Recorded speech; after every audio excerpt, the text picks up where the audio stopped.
બુધવારે બેંકોમાં એક હોસ્પિટલ નજીક 50 મીટર ઊંડો એક વિશાળ ખાડો પડી ગયો હતો, જેના કારણે કાર અને વીજળીના થાંભલાઓ નીચે પડી ગયા હતા. એના કારણે અધિકારીઓએ આ વિસ્તારને સીલ કરી દીધો હતો.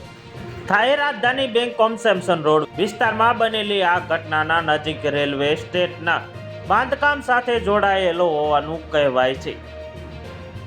સવારે લગભગ 7 વાગ્યા બનેલી આ ઘટનાના ફૂટેજ સોશિયલ મીડિયા પર વાયરલ થયા છે, જેમાં વજીરા હોસ્પિટલની સામે ખાડો પડતા ટ્રાફિક જામ થતો જોવા મળ્યો છે.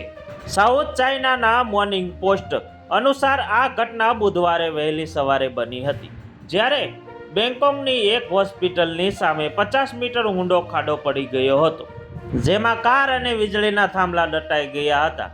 આ ઘટનાના રહેવાસીઓ સતબંધ થઈ ગયા હતા. નજીકના અંડરગ્રાઉન્ડમાં રેલવે સ્ટેશન આ અકસ્માત માટે જવાબદાર ઠેરવામાં આવી રહ્યું છે.